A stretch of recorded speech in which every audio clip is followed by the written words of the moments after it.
ರಾಜ್ಯದಲ್ಲಿ ಮೊದಲ ಹಂತದ ಚುನಾವಣೆ ಮುಕ್ತಾಯವಾಗಿರುವಂಥದ್ದು. ರಾಜ್ಯದ ಕೆಲವು ಕಡೆಗಳಲ್ಲಿ ಸಣ್ಣ ಪುಟ್ಟ ಗಲಾಟೆಯನ್ನು ಹೊರತುಪಡಿಸಿದರೆ ಬಹುತೇಕ ಶಾಂತಿಯುತವಾಗಿ ಮೊದಲ ಹಂತದ ಚುನಾವಣೆ ಮುಗಿದಿದೆ. ಚುನಾವಣಾಧಿಕಾರಿಗಳು ಶಾಂತಿಯುತವಾಗಿ ಮತದಾನವನ್ನು ಮಾಡುವಲ್ಲಿ ಸಕ್ಸಸ್ ಆಗಿದ್ದಾರೆ. ನೋಡಿ, ಹನ್ನೂರಿನ ಮಲೆಮಹದೇಶ್ವರ ಸಮೀಪದ ಇಂಡಿಗನತ್ತ ಗ್ರಾಮದಲ್ಲಿ ಪರಿಸ್ಥಿತಿ ವಿಕೋಪಕ್ಕೆ ಹೋಗಿತ್ತು. ಗ್ರಾಮಕ್ಕೆ ಮೂಲಭೂತ ಸೌಕರ್ಯ ಇಲ್ಲ ಅನ್ನೋ ಕಾರಣವನ್ನು ಕೊಟ್ಟು ಗ್ರಾಮಸ್ಥರು ಮತದಾನವನ್ನು ಬಹಿಷ್ಕರಿಸಿದರು.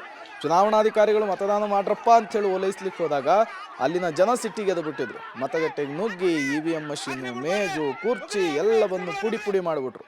ಇದನ್ನು ತಡಿಲಿಕ್ಕೆ ಮುಂದಾದ ಅಧಿಕಾರಿಗಳು ಪೊಲೀಸರ ಮೇಲೆ ಕಲ್ಲು ತೂರಾಟ ಮಾಡಿಬಿಟ್ರು. ಪರಿಸ್ಥಿತಿ ನಿಭಾಯಿಸಲಿಕ್ಕೆ ಪೊಲೀಸರು ಲಾಠಿಯನ್ನು ಬೀಸುವಂತಹ ಅನಿವಾರ್ಯತೆ ಸೃಷ್ಟಿಯಾಯಿತು. ಇನ್ನು ಈ ಬಗ್ಗೆ ಜಿಲ್ಲಾಧಿಕಾರಿಗಳು ಕೂಡ ಮಾತನಾಡಿದ್ದಾರೆ. ಚುನಾವಣಾ ಆಯೋಗ ನಿರ್ದೇಶನವನ್ನು ಕೊಟ್ಟರೆ ನಾವು ಮರು ಚುನಾವಣೆಯನ್ನು ಮಾಡ್ತೀವಿ, ಈ ಬಗ್ಗೆ ಕೇಸ್ ದಾಖಲು ಮಾಡಲಾಗುತ್ತೆ ಅಂತ ಕೂಡ ತಿಳಿಸಿದ್ದಾರೆ.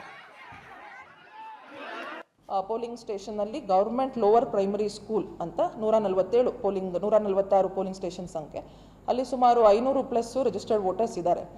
ಸೊ ಬೆಳಗ್ಗೆ 5:15 ಮಾಕ್ ಪೋಲ್ ಆಗಿದೆ, ಏನೂ ಸಮಸ್ಯೆ ಆಗಿಲ್ಲ. 7 ಗಂಟೆಗೆ ಒಂದು ಎಲೆಕ್ಷನ್ ಪ್ರಕ್ರಿಯೆ ಶುರುವಾಗಿದೆ.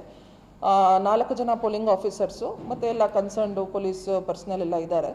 ಸೊ ಯಾರು ವೋಟ್ ಮಾಡೋದಕ್ಕೆ ಬಂದಿಲ್ಲ. ಅಲ್ಲಿ ಸ್ವಲ್ಪ ಅವರು ಬಹಿಷ್ಕಾರ ಮಾಡಬೇಕು, ನಾವು ಯಾರು ವೋಟ್ ಮಾಡಬಾರ್ದು ಅಂತ ಒಂದು ಇಂಡಿಗನಾಥದಲ್ಲಿ ಕೆಲವರು ಮಾತಾಡ್ಕೊಂಡಿದ್ರಂತೆ. ಅದಾದಮೇಲೆ ತಹಸೀಲ್ದಾರ್ ಅವರು, ಯಾಕಂದರೆ 0 votes polled ಅಂತ ಇದ್ದಾಗ ನಮ್ಮ ಚುನಾವಣಾ ಅಧಿಕಾರಿಗಳು ಏನಿದ್ದಾರೆ ಬೇರೆ ಬೇರೆ ಹಂತದಲ್ಲಿ ಅವ್ರ ಕರ್ತವ್ಯ ಏನು, ಹೋಗಿ ಮನವೊಲಿಸೋ ಪ್ರಯತ್ನ ಮಾಡೋದಕ್ಕೋಸ್ಕರ ನಮ್ಮ ತಹಸೀಲ್ದಾರು, executive officer taluk panchayat, PDO, VA ಅವರೆಲ್ಲ ಅಲ್ಲಿ ಸ್ಥಳಕ್ಕೆ ಹೋಗಿದ್ದಾರೆ.